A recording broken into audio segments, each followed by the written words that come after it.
Buenos días a todos. Muchas gracias por estar nuevamente con nosotros. Eh, Desde la Comisión Nacional de Riego y tenemos el agrado de poder compartir con ustedes una nueva versión de lo que nos denominado el mes del Nexo, ya Agua, Energía, Alimentos, con la intención de poder ir hablando de temáticas energéticas que vayan dando una mirada más innovadora a las posibilidades que se abren en la agricultura, un sector que tiene mucho espacio para la innovación, mucho espacio para poder hacer nuevas formas de tecnología y justamente pensando en que la agricultura va con un incremento de consumo de energía bastante importante en la humanidad, no solo en Chile, es que hemos gestionado este ciclo de charlas. Esta es la segunda charla denominada Sistemas Híbridos, cuyo expositor es mi compañero Gerson Román Victoriano, perteneciente al convenio de colaboración entre la Comisión Nacional de Riego y el Ministerio de Energía, quien es, como ustedes saben, ingeniero en electricidad de la Universidad de Santiago, con una especialización en riego. ¿Ya? Eh, Gerson ha desarrollado una carrera básicamente en riego desde los últimos 8 años, pasando por diferentes instituciones públicas, y hoy día tenemos el agrado de contar con él en la Comisión Nacional de Riego y va a tener, digamos, el gesto de poder contarnos respecto a los sistemas híbridos, ya una alternativa que se transforma en una posibilidad real para los proyectos de riego de ahora en adelante. Gerson, dejo contigo el espacio. Hola, buenos días. Un gusto saludarlos a todos. Bueno, en la Comisión Nacional de Riego estoy desde el año 2018, así que llevo bastante tiempo ya en este mundo entre la combinación entre el riego y las energías renovables. Y bueno, esta es la segunda charla de lo que nosotros denominamos las charlas Nexo, Agua, Energía, Alimentos. Bueno, como preámbulo es importante destacar este Nexo es un enfoque, no lo hemos mencionado, pero que básicamente habla de la integración de estos tres elementos y que todos tienen dependencia de cada uno de ellos. Para producir alimentos necesitamos agua y para el agua usualmente, o la mayoría de las veces, necesitamos energía dentro de un orden de magnitud a veces importante. Solamente como un preámbulo. De mi parte les voy a hablar acerca de los sistemas fotovoltaicos híbridos conectados a la red y enfocados. Ya voy a andar. Primero que todo, las noticias. Ustedes habrán visto junio, mayo, por ahí esta noticia empezó a hacer bastante ruido hasta que se empezó a implementar ya en julio, donde quizás, de hecho, lo notaron en sus cuentas de la luz, pero ha aumentado 15, 20, hasta 30% en algunos casos respecto al costo que ustedes pagan energéticamente. En la agricultura, por supuesto, esto no es menor, puede ser bastante significativo y en desmedro de la calidad que tienen nuestros agricultores de vida también. Bajo esta situación, también como introducción, es importante destacar el uso de las energías renovables, fotovoltaico, microhidro, cualquier energía renovable, conectada a la red a través de lo que nosotros llamamos la Ley de Generación Distribuida, que está, digamos, regulada dentro de la Ley 21.118, la cual tiene como objetivo justamente disminuir los costos de facturación de electricidad o la cuenta de la luz, hablándolo mucho más simple. Sin embargo, este punto lo destaco, donde se indica, y en modus operandi de estos sistemas, es que estos sistemas solo funcionan mientras exista suministro eléctrico desde la red, que haya tensión, que haya frecuencia desde la red eléctrica, que haya luz, ¿cierto? Y si hay algún tipo de corte, este equipo que ven acá, el inversor, se desconecta de la red por precaución. Y seguimos con las noticias, las más actuales. ustedes habrán notado que hace menos de un mes, por fuertes vientos en el territorio nacional, hubieron bastantes cortes de luz. Gran parte de la ciudadanía, de hecho en Santiago, la región metropolitana, se vio afectada.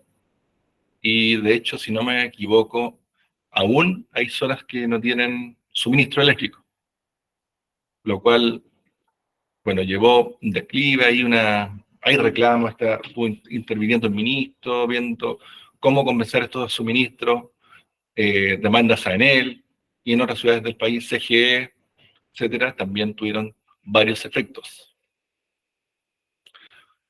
Dado lo anterior, considerando los cortes de suministro, más considerando que los sistemas fotovoltaicos que se conectan a la red no pueden operar si no existe una red, digamos, operativa, es que nosotros empezamos a evaluar como una solución lo que son los sistemas híbridos, que los defino como sistemas que cuentan con energías renovables, pero que además cuentan con sistemas de almacenamiento de energía eléctrica, como lo son las baterías, por ejemplo.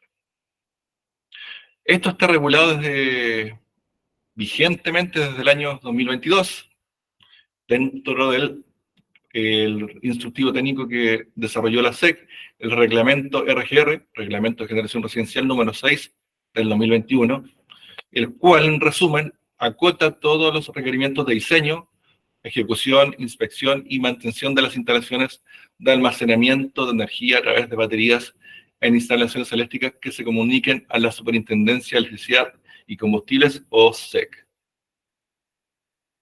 Este es un tipo de marco normativo que se complementa con otros que también existen. El 1, el reglamento RGR número 2, es el reglamento vigente que acota todos, digamos, los aspectos técnicos para, digamos, declarar un sistema fotovoltaico conectado a la red, marco de la Ley de Generación Distribuida, con inyección. Segundo, el Instructivo Técnico General 9.1 del año 2021, que regula todos los aspectos técnicos de los sistemas fotovoltaicos que son aislados de la red. Y por último, el Pliego Técnico RIC número 9, que es parte de 16 pliegos técnicos que forman parte de la actualización, a los que entienden un poco más la normativa eléctrica, de la antigua norma acuerdo del año 2023, que regula todos los aspectos para instalaciones de bajo consumo. Puesta a tierra, tableros, un sinfín de cosas. Sin embargo, este pliego técnico está por partes, y la número 1 regula lo que son los sistemas de autoconsumo sin inyección a la red, pero que están conectados a esta. En esta presentación me voy a enfocar directamente a la parte número 1, que corresponde a los sistemas con generación distribuida, pero que además cuentan con sistemas de almacenamiento, y ya vamos a ver su objetivo. Para iniciar, es importante ir conociendo más o menos estas nuevas siglas que van apareciendo, de hecho, en este instructivo, y que son aplicadas a este tipo de instalaciones, como por ejemplo son los BESS, que básicamente son los sistemas de almacenamiento de energía a través de baterías. Básicamente, por ejemplo, lo que ven en la fotografía, aquí ven 6 baterías. Ese es un BESS, un sistema compacto de almacenamiento en base a baterías. El BMS también es sistema de gestión de baterías, el cual, bueno, su sigla en inglés es Battery Management System, que básicamente es un sistema electrónico que se utiliza para, digamos, administrar la operación del banco de baterías, la carga y descarga, en especial muy utilizado lo que son las baterías de litio, que es un tema bastante, si bien no es tan novedoso porque lleva bastante tiempo, pero en proyectos de riego aún es bastante nuevo y no hay mucho desarrollo en cantidad de proyectos que se han hecho de estas características, principalmente la CNR. Sistema de baterías también, BS, una batería, por ejemplo, en este caso, que en conjunto forman el BESS, y el PCE, que es una nueva sigla que corresponde a equipos de conversión de energía, que se conoce por sus siglas Power Conversion Equipment. Principalmente se incluye aquí el inversor y el regulador de carga. ¿Y por qué hace diferencia del inversor? Porque dentro de un sistema fotovoltaico, por ejemplo, empezamos a encontrar distintos equipos convertidores de energía. Por ejemplo, el inversor subjetivo es transformar desde la corriente continua aportada de los paneles o baterías a corriente alterna, y el regulador de carga, que es otro elemento de un sistema con banco de baterías que existe, es un elemento que sirve para hacer conversión de corriente continua a continua. Por lo tanto, aquí se engloba en un solo concepto que se llama PCE. Cosas que van a ir viendo de ahora en adelante, como definiciones. También quiero diferenciar aquí un equipo, se conoce bastante más como el inversor híbrido, pero no digamos, técnicamente se conoce como inversor bidireccional. ¿En qué consiste este equipo? Es capaz de, digamos, implementar flujos o corrientes en ambos sentidos, a diferencia de lo que se conocían, por ejemplo, los inversores on-grid convencionales, que eran unidireccionales, ya que el flujo proviene de los paneles y sale el inversor en corriente alterna y va a todos los consumos, pero digamos no hay un camino de retorno hacia, por ejemplo, los paneles. No hay una corriente inversa o flujo hacia los paneles.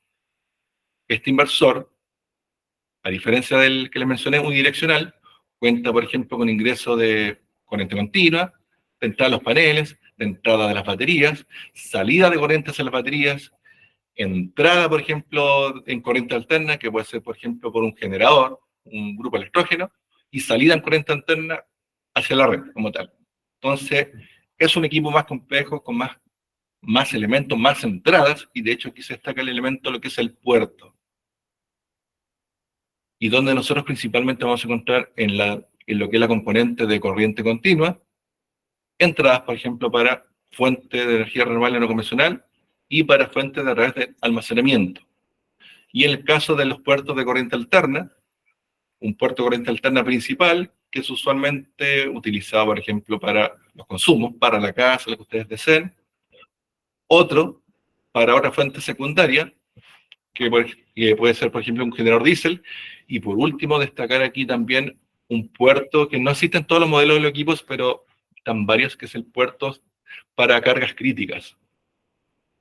Aquí quiero hacer hincapié y diferenciar, destacar este puerto, ya que ustedes pueden encontrar, por ejemplo, en el mercado un inversor de este tipo, que se mencione que su capacidad sea, no sé, de 20 kilowatts. Sin embargo, la capacidad de cargas críticas es bastante menor, reducida, puede ser 3, 5 kilowatts fácilmente, lo cual es significativamente menor y afectan principalmente en el dimensionamiento del sistema, en los conductores, protecciones, etc. Entonces hay que tener ojo ahí en las características que tiene su inversor. Bueno, cargas críticas, para que se entienda, cuando tengo una casa, ¿cierto? Van a entender que ustedes tienen ciertos consumos que tienen que ir sí o sí, de modo también para eficientar también el sistema de baterías, que ya voy a entrar un poquito más en detalle. Entonces, se hace un circuito aparte para esas cargas, para que dependan de las baterías, de manera a disminuir la capacidad del banco de baterías, que solamente se ha enfocado en ciertos consumos de la casa, los más importantes. Bueno, tipos de baterías que se admiten en lo que es esta regulación, el reglamento RGR número 6. Se permiten solo lo que son las baterías de ácido plomo reguladas por válvulas, que son baterías selladas y que solamente permiten un escape de gas si hay una presión alta, principalmente por sobrecarga de la batería de consumo. Se conocen también como el tipo de baterías del VRLA, por sus siglas que ahí ven aquí mencionadas en este punto. Y dentro de este tipo de baterías, vamos a encontrar un marco digamos, de baterías también, que son las que se mencionan acá, de ciclo profundo son todas, por supuesto, no son las de auto, obvio. Está la de AGM, por sus siglas, Absorbed Glass Mat, que internamente, como la que ven acá, utiliza un separador de fibra de vidrio para absorber de mejor manera los electrolitos internos. En este caso son de plomo ácido. Las de gel, físicamente son muy similares a estas, pero que además incorporan polvo silicio electrolito que al fin de gelificar, digamos, internamente la batería. OPZB, de plomo ácido, diseñada para aplicaciones estacionarias, entiéndase como aplicaciones estacionarias, aplicaciones que son de corriente baja, constante, de, digamos, operación permanente en un consumo.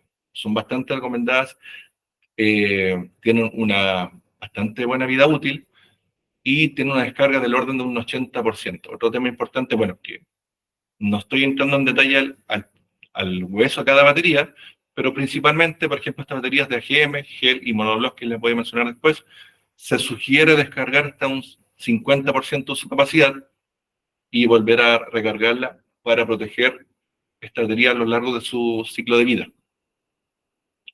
Si uno, digamos, obvia eso, lo ignora, básicamente lo que hace es perjudicar el ciclo de vida, la vida útil de estas baterías y hará que estas baterías haya un recambio mucho más rápido. La OPZB son baterías tubulares como la que ven acá, son principalmente de 2 voltios, selladas, permiten un 80% de descarga y una vida útil mayor a las que antes les mencioné. Y por último, la monobloc, que es similar a estas también, pero que no incorpora, digamos, esos upgrades, como el separador de fibra vidrio y el gel, pero también son de plomo ácido y se conforman de un monobloque sellado, de la misma condición de BRLA, de ciclo profundo también esta batería. Por último, encontramos las baterías de iones de litio, donde su química básicamente son sales de litio, y que tienen, digamos, como una de las grandes características, una profundidad de descarga de hasta un 90% y también mayores ciclos de vida útil. También mayor costo de inversión respecto a todas las anteriores. Son baterías principalmente de 48 voltios. En el caso de las que son baterías ensambladas, entiéndase como ensambladas, que son como estos racks que ven acá, que incorporan conductores, protecciones, todo integrado dentro del mismo banco de baterías. Y por otro lado también encontramos, digamos, del tipo carcasa monobloc, que no se encuentran ensambladas, por lo tanto sus elementos, conectores, protecciones, todo lo que le mencioné, se encuentran aparte. Y son fundamentalmente también, como en los casos anteriores, de 12 voltios.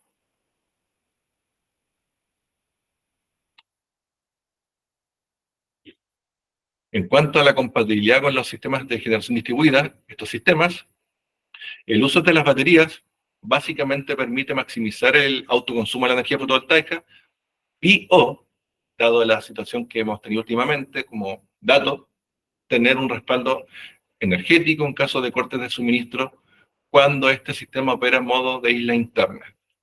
Aquí una fotografía de un inversor híbrido, sus conexiones, entrada de baterías, paneles, salida en AC, en este caso que va directamente al hogar. Y ahí su pantalla, bastante, digamos, didáctica aquí, amigable, que muestra en este caso cuánto generan los paneles, los consumos, el nivel de carga de las baterías y cuánto entregan al sistema. Esta marca en particular. Perdón. Ahí les pido por favor que si levantan la mano, hagamos las preguntas al final, por favor. Esquema de conexión, pensando en lo que es la generación distribuida, vamos a tener aquí el banco de baterías, el sistema de baterías pasa por un controlador o regulador de carga, el inversor, que en muchos casos ya se encuentra estos dos elementos ya integrados, como en el caso que está acá, donde este es un inversor, digamos, que ya cuenta con la integración del regulador de carga que tiene como objetivo, digamos, apoyar en cuanto a la carga y descarga del banco de baterías. A su salida, vamos a encontrar una salida 1, ¿cierto? Que corresponde a lo que es la misma red eléctrica, las cargas principales, y una posible segunda salida, no en todos los modelos ni marcas, vamos a encontrar una salida, como les mencioné antes, segunda para solamente cargas críticas, y ahí necesariamente, ahí es que es una instalación más compleja, donde hay que ir evaluando cuáles son nuestras cargas críticas para hacer un circuito específico y dedicado para estos consumos en particular. Otra opción que vamos a encontrar también es con respaldo adicional, donde aquí vamos a encontrar, por ejemplo, un generador diésel que se conecta a este sistema y opera complementando la red. Por ejemplo, si hay un corte, digamos, prolongado de días, como nos ocurre últimamente, las baterías se agotan y tenemos como elemento de respaldo secundario el generador diésel. Modus operandi o de operación, vamos a encontrar número 1 en modo de autoconsumo en el día.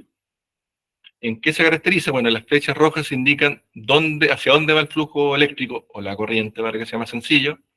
Sale de los paneles en este caso, y aquí, si hay distintas cargas, la energía proviene tanto de los paneles como del banco de baterías y desde la red.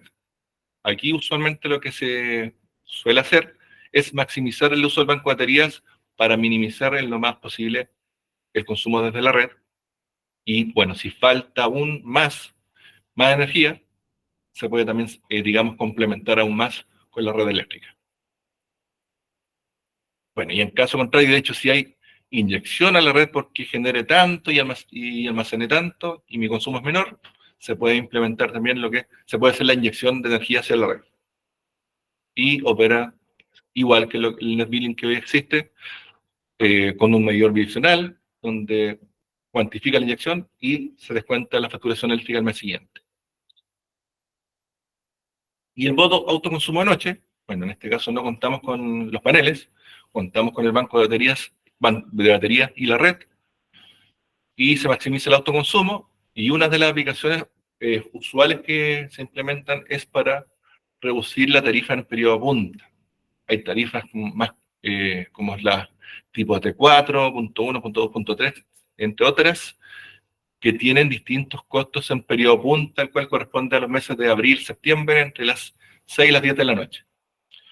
Consume bastante significativamente lo que es la componente, para los que conocen más, de potencia o demanda máxima.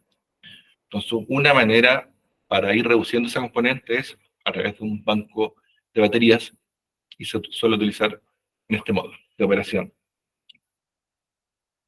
Y modo de respaldo y la interna, si hay un corte de suministro, por supuesto, tenemos como respaldo, ya sea de día, teniendo tanto los paneles como las baterías, o de noche, contamos solamente con el banco de baterías para, digamos, suministrar energía en los momentos donde no cuento con suministro eléctrico.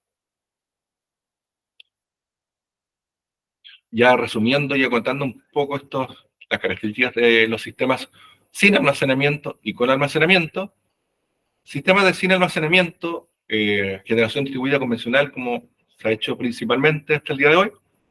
Sus ventajas: encontramos menores costos de inversión, mantenimiento reducido, tenemos menos elementos ahí, los paneles, inversor, tablero, mucho más simple de implementar, y por supuesto su gran ventaja es disminuir la facturación o la cuenta de la luz. Desventajas que vamos a encontrar: depende de la red eléctrica. Como les mencioné, si no hay red eléctrica, se corta, deja de operar inversores, por lo tanto no cuenta con un sistema fotovoltaico independiente que tenga un potencial enorme en el mediodía, por ejemplo, no puedo autogenerar energía.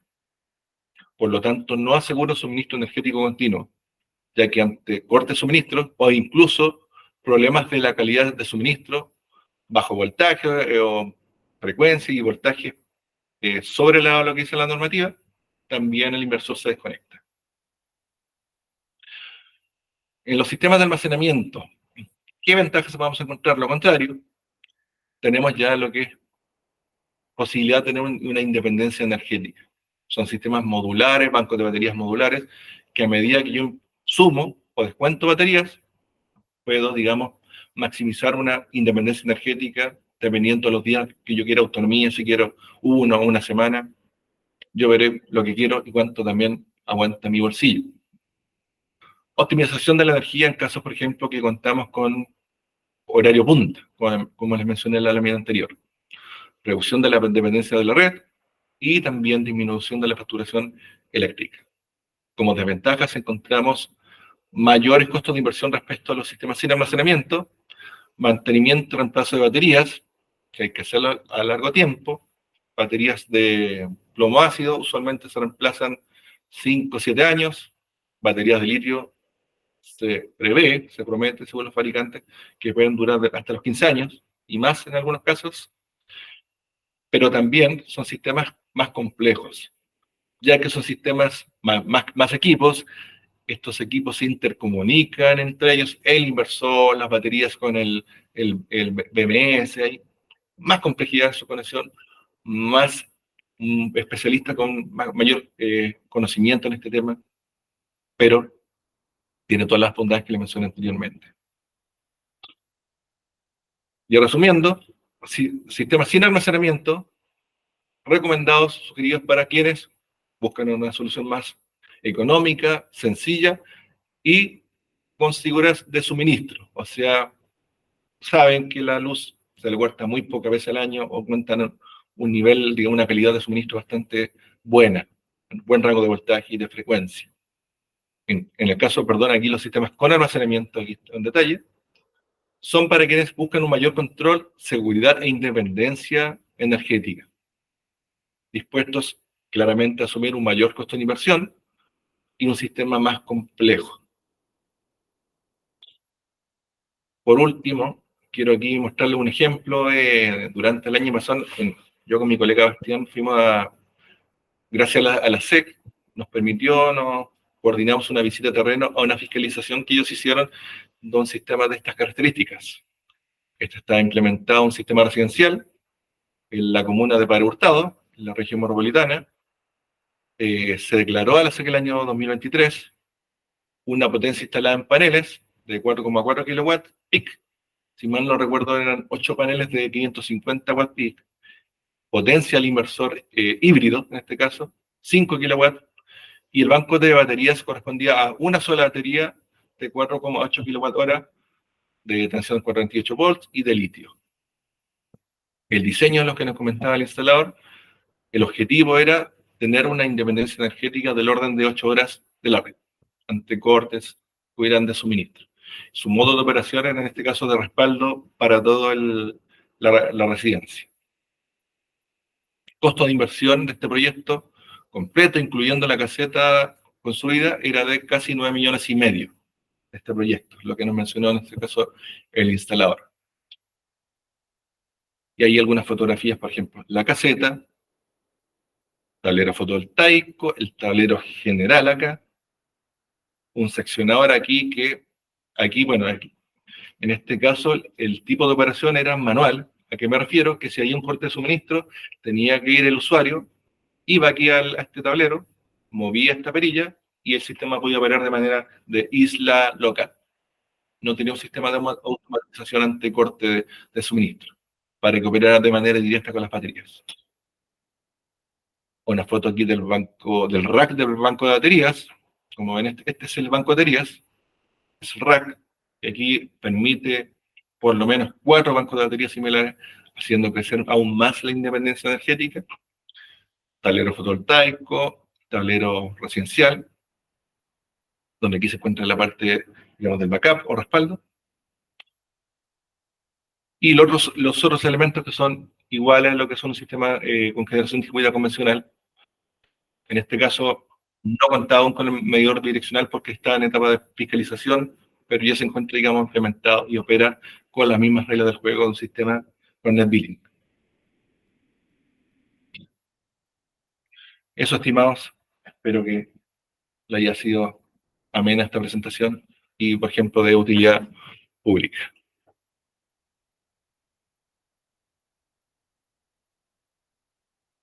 Bueno, abrimos el espacio de consultas. Si quieren dejarlas en el chat o No levantan la algo, mano. o levantan la mano. Por mi parte, Gerson, quiero preguntarte 2 cosas. Primero, ¿por qué esto es una buena idea para el riego? Porque se ve un poco más complejo, se ve que es una mayor inversión. Y otra consulta es ¿Qué pasa con, por ejemplo, la situación que tuvimos hace un par de semanas con los vientos, en que se corta la red de suministro? ¿Qué pasa con un sistema, si hubiésemos tenido, por ejemplo, un proyecto de riego con este sistema de almacenamiento con baterías de litio? ¿Qué ocurre en esos casos? Ya. Bueno, respondiendo a tu pregunta, Bastián, ya, número uno, ¿por qué considero que es relevante para el riego? Porque el riego, ustedes sabrán, aquí hay varios consultores, ¿cierto? El usuario depende de que tenga riego para mantener la vida de su cultivo. Si lo deja de regar ante un corte de suministro, por ejemplo, se ve afectado ese cultivo al corto y mediano plazo. Por lo tanto, para tener una seguridad, una gran seguridad de que pueda regar realmente y no depender de intermitencias de la red o corte de suministro, es una alternativa bastante o muy buena para, como ya le mencioné, para que este agricultor tenga seguridad, que cuente en primer lugar, como a este ciclo charlas de Nexo, tenga seguridad del agua para ese cultivo, pero para tener esa seguridad del agua necesita energía. Y la manera para que esta energía sea segura es esta alternativa, en este caso. O es una de las formas para que tenga seguridad total. Tu segunda pregunta, Bastián, perdona. Sí, la segunda era, tomando el escenario de que tuvimos bastante viento, o Ya. podría ser nieve en la zona sur, que se corta la red eléctrica de la empresa distribuidora local. ¿Qué pasa con un agricultor que tiene un sistema conectado a la red con baterías del litio, por ejemplo? Uh-huh. Yo tengo Sí, uno de sí, estos cómo no. sistemas. Bueno, con lo que pasó principalmente en nuestro país la última semana, corte de suministro, si hubiésemos contado con estos sistemas, dependiendo, claro, del banco de baterías, de lo que nosotros invertimos en ese momento para esas baterías, pudiésemos haber tenido una solución, una independencia energética de un día a horas o semanas si ya si queríamos implementar un gran sistema de almacenamiento con un gran costo de inversión. Entonces, es muy seguro que hubiésemos tenido luz y se cortó en ese momento ese suministro en un periodo corto o prolongado, dependiendo en esta situación. O sea, tú dices que puede seguir regando. Puede seguir regando, por supuesto, dependiendo de cuánto aguante el banco de baterías. Por eso es importante y sensible el diseño aquí y de la autonomía que uno quiere darle, que autonomía vale decir que corresponde a la cantidad de días que yo voy a hacer que el sistema solamente dependa de las baterías. Entonces, dependiendo de ese diseño, voy a tener un tamaño en banco de baterías, pero también voy a tener una mayor inversión si hago crecer en mayor magnitud el banco de baterías. Pero básicamente podía regar, ¿entiendes? Es el mensaje. Con seguridad, eso es lo importante. Seguridad de riego, seguridad de agua, seguridad de energía. Claudia. Que también, hola a todos, eh, también más allá de la eventualidad de no contar con suministro, también están los agricultores que tienen necesidad para regar de noche. Entonces, por ese lado, complementar un poquito que no es solo para la eventualidad, sino que también en algunos casos tienen el turno restringido a la noche y eso le facilitaría el riego sin contar con un sistema de acumulación. Claro, ahí Claudia, comentarte de que, bueno, existen los sistemas que son aislados de la red con baterías también, que hacen la misma función del que tú mencionas que puede regarse de noche. ¿Cuál es el tema ahí? Si no hay baterías, si se agotan, mismo efecto, deja de regar porque ya no tiene, digamos, la capacidad para entregar esa energía, la capacidad energética para hacer que el sistema funcione. Este sistema tiene como, digamos, como plus, de que como que además cuenta con la red, presenta seguridad de noche, o ya sea por la red, o por las baterías, o sea, corte de luz para tener las baterías. Entonces, insisto, el gran plus de estos sistemas es seguridad. Seguridad energética, independencia energética cuando hay cualquier falencia o problema en la red. Te voy a leer algunas consultas que hay en el chat, Gerson. Álvaro Quesada pregunta, gracias, ¿se puede conectar un aerogenerador a estos sistemas? Mira, yo entiendo que sí, no sé si en todos los equipos, pero aerogeneradores como datos, con generación distribuida, yo por lo menos no conozco ninguno funcional. Sé que alguna vez, hace años se estuvieron implementando en la zona del sur un par de generadores con generación distribuida, aislados, en Magallanes. Los con generación distribuida no están funcionando ahora, y los de Magallanes, no estoy seguro si pueden implementarse con este mismo tipo de inversor, pero entendería que sí. La siguiente consulta es de Feli Andre. ¿CNR podría subsidiar esto? Por supuesto, sí puede subsidiarlo. El tema sí, dadas las características de los concursos, parámetros concursales CNR, inversión, hectáreas beneficiadas, está la variable aporte, diversificación ambiental, etcétera. Está la componente inverso costo por hectárea. Entonces, como está la situación hoy día, los concursos compiten entre sí. Como es un proyecto más caro, obviamente va a tener una menor puntuación, independiente que produzca una mayor seguridad. Pero ahí creo que dentro de los desafíos que tenemos nosotros es informar que lleguen estas soluciones y velar que de alguna manera el futuro corto, digamos, incentivar este desarrollo y ver cómo vamos adecuando, mejorando las condiciones de los concursos para que esto sea una solución accesible y, digamos, competitiva. Se puede, pero como te digo, el tema es aún solo el tema de costo por hectárea, porque son sistemas más caros que los con generación distribuida convencionales. Quiero, hay un poquito más porque hay un par de preguntas, pero una tiene que ver con el costo, dice Manuel Silva. ¿En cuánto tiempo se recupera la inversión? Pero yo quiero sumar ahí, ¿por qué esto es tan costoso? ¿Cuál es el motivo de que sea tan costoso? El motivo principal son las baterías, principalmente de litio. Una batería de litio, cuesta del orden millón y medio en algunos casos, dependiendo de su capacidad, y eso suma significativamente. Los inversores híbridos también son en un porcentaje más caro.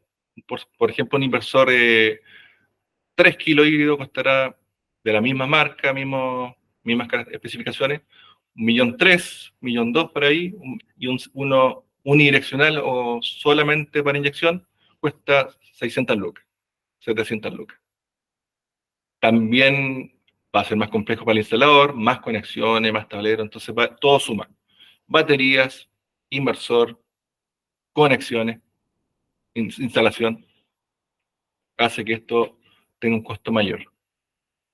Pero yo diría que la mayor parte de la torta se le llevan las baterías, en realidad. Antes de pasar a la última pregunta, me gustaría un Pero comentario. cuánto se recupera en inversión.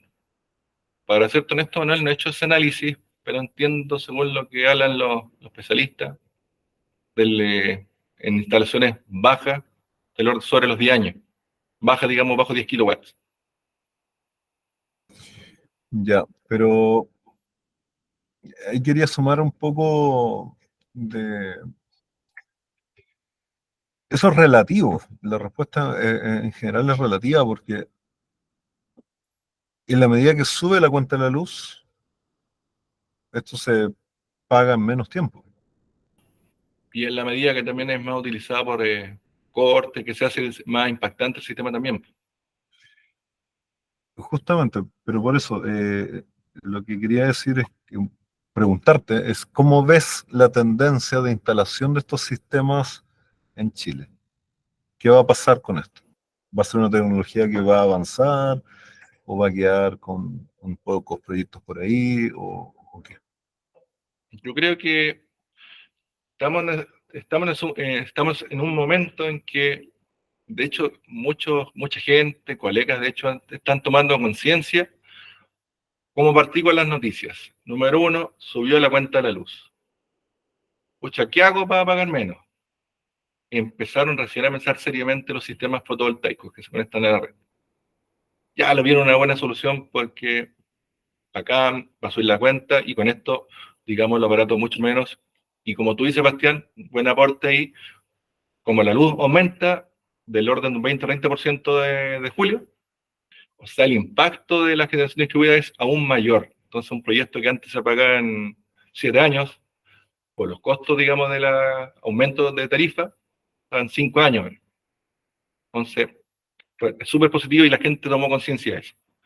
Y ahora, cuando empezó a notar la gente que se corta la luz, o sea, corre un viento fuerte de aquí que a las Cobas en Santiago, recién yo creo que van a empezar a aparecer estas soluciones como reales. Yo creo que antes, de hecho, de ver lo que pasó en Chile, mucha gente veía las baterías como un chiche, o sea, ya, pues alguna vez se me cortará la luz y más tecnología, más complejidad, etcétera, pero como que todavía no veo el aporte real.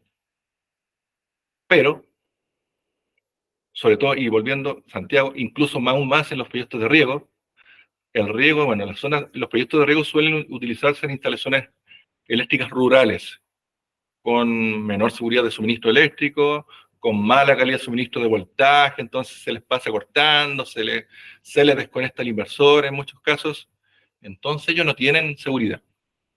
Entonces, es bueno informarles que comprendan que tienen esta solución de que, en este caso, con todos esos problemas que tienen, sí van a tener seguridad, que va a ser aún mejor que los sistemas aislados de la red, porque de todas maneras van a tener una red eléctrica presente y tienen esa opción. Igual yo creo que siempre va a ser más barato sacar energía desde la red que, por ejemplo, de un grupo electrógeno, que comprar combustible. Por lo tanto, conectarse a la red con baterías va a ser una buena solución siempre cuando se necesite como respaldo, en este caso, la red misma. Voy a pasar a las últimas consultas y después le doy la palabra a Jaime Gutiérrez. Nelson Gallardo pregunta, buenos días, ¿algunas zonas que ustedes propongan como críticas? Y en segundo lugar, ¿estas ventiscas que pueden ocasionar daño están registradas ya en explorador eólico a esta fecha? Zonas que ustedes pongan como críticas. Ahí la verdad no lo sé, Nelson. Ahí sé que en varias partes del sur, ahí la Araucanía, Biobío, hemos sabido por los mismos consultores, agricultores que han tenido cortes de suministros grandes ahí. Pero no, yo creo que ese dato como tal no está de que tal comuna, tal zona, como que ahí es lo mejor.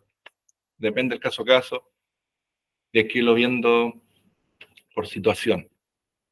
Y en el caso de ventiscas que pueden ocasionar daño, puede ser una referencia al explorador eólico, el cual muestra escaladamente la velocidad del viento en distintas zonas del país, promedio. Puede ser, digamos, un indicador que puede ayudar, digamos, a comprender dónde se produzcan estos vientos. Pero consideremos que estos vientos, ventiscas que ocurrieron, son situaciones que se dieron súpermente puntuales. Creo que en Santiago no sé cuándo ocurrió un fenómeno similar con 100, sobre los 100 kilómetros por hora de viento. Creo que 200 llegó a un punto de hecho. Eso, o sea, yo creo que no ocurre nunca acá. Entonces, tampoco te sirve, digamos, esa herramienta como tal.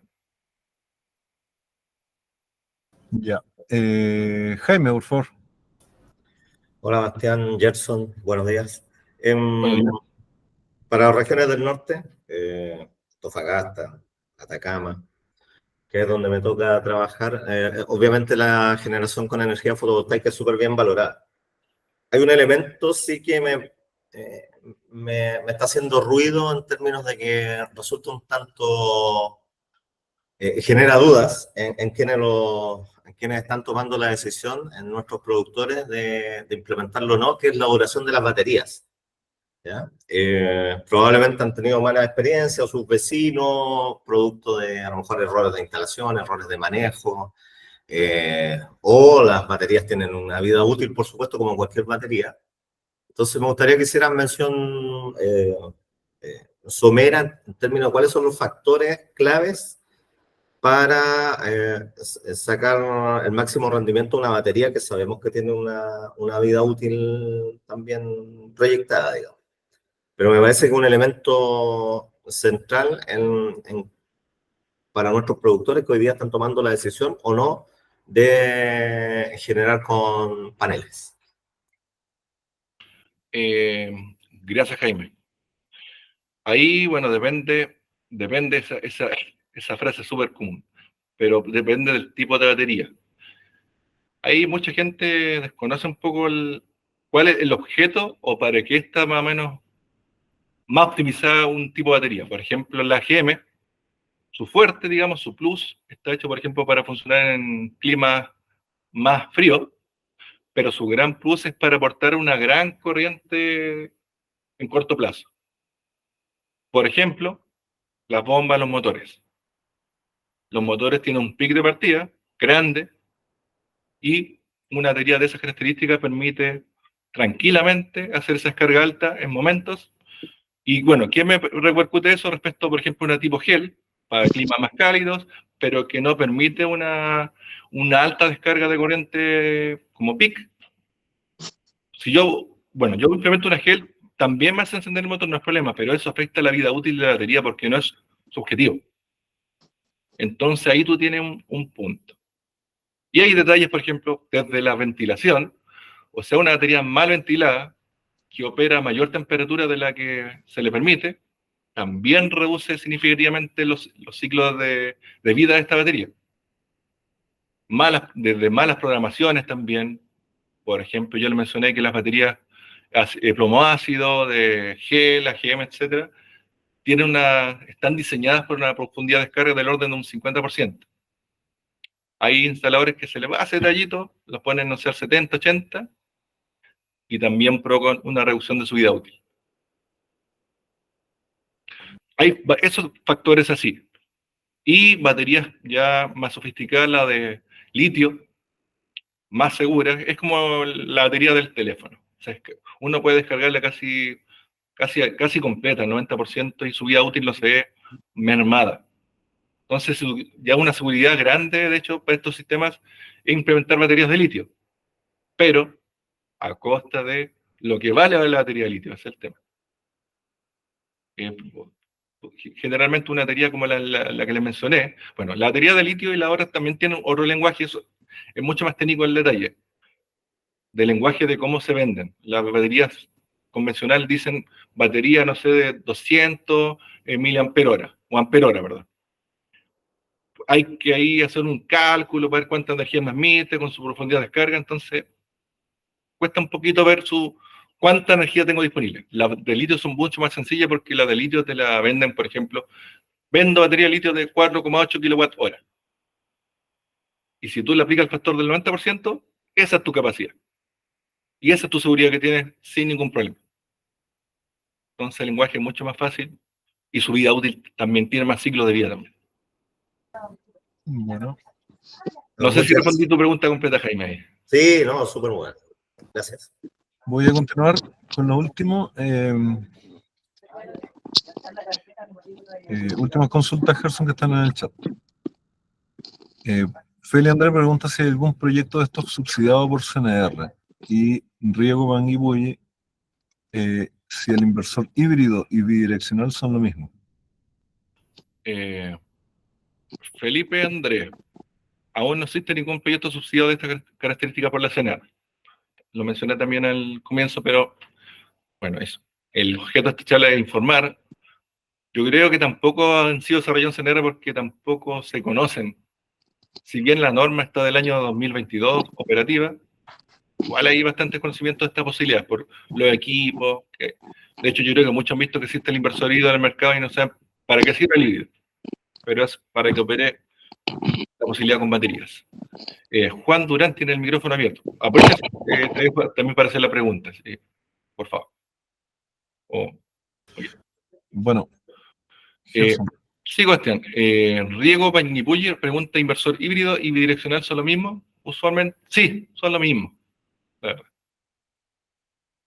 Bueno, la última consulta, Nelson Gallardo dice: Yo veo aplicabilidad para un proyecto colectivo local de unos 5 a 10 pequeños agricultores para una inversión colectiva que disminuye de esta manera el costo unitario, ¿no es cierto?, por economías de escala. Y cultivo meses de invierno-primavera como uso de LED. Ahí veo una oportunidad sobre todo para la hidroponía que no podría detener flujo de agua, aireación agua. En el fondo, pregunta si a mayor escala es más interesante. Obviamente, los sistemas fotovoltaicos modulares presentan de manera bastante notoria la economía de escala. Es decir, mientras más grande el sistema, presentan mejores beneficios. Incluso esa solución que tú ves, Nelson, de sistemas colectivos, no lo hemos mencionado en este ciclo de charlas, pero está la solución también de sistemas fotovoltaicos con generación distribuida y con propiedad conjunta, donde los excedentes de energía, siempre que haya red operativa, también tienen un beneficio para el resto de los beneficiarios. Si sumamos sistema híbrido con baterías, bueno, el cual solamente va a beneficiar solamente donde está la instalación, tienes otro plus ahí. Hay varias alternativas, varias cosas, uno puede ingeniárselas, pero las soluciones están como es. Última consulta, Gerson. Mi Gustavo Roda. Tenía entendido que no se permitían las baterías en concursos de pequeña agricultura. ¿Ya no es así? Se permiten, pero lo que sí piden, Gustavo, es firmar un documento, un anexo técnico ahí de que básicamente el agricultor se compromete a cambiar las baterías a su costo, porque hay un tema ahí de que la ley de riego indica que los proyectos duran 10 años, pero la batería en muchos casos, por ejemplo, de ácido plomo, duran menos. Entonces tiene que haber un conocimiento de causa de que esas baterías va a llegar un momento que hay que reemplazarlas y lo más seguro que sea en menos de los 10 años que debe durar el proyecto. Entonces, se puede decir, pero bajo la condición de esa firma de documento por parte del beneficiario. Muchas gracias, Gerson. Muchas gracias a todos. Ya estamos dando por finalizada la charla número 2 de este ciclo del mes del Nexo Agua, Energía, Alimentos. Solo recordar que para aquellos que están interesados, ya están disponibles las inscripciones y registros gratuitos, ¿no es cierto?, para lo que será la nueva versión de la Expo Chile Agrícola del presente año. Disponible, por supuesto, en la página de expochileagrícola.cl. En ese sentido, dejarlos ahí invitados a que puedan sumarse a esa iniciativa. Y por supuesto, nuevamente agradecer a Gerson por su tiempo, por su entrega de conocimiento. Muchas gracias, siempre es bienvenido, sobre todo en un área como es la agricultura, que tiene mucho por, digamos, hacer todavía, mucho espacio para la innovación. Así que muchas gracias a todos y los dejamos invitados para las siguientes charlas, que la próxima será el próximo martes, el 27 de agosto, con los sistemas agrovoltaicos. ¿Ya? Así que los dejo invitados a todos y muchas gracias por su asistencia. Que estén muy bien. Muchas gracias. Adiós. Gracias, chao. Gracias, chicos. Chao, chao. Gracias.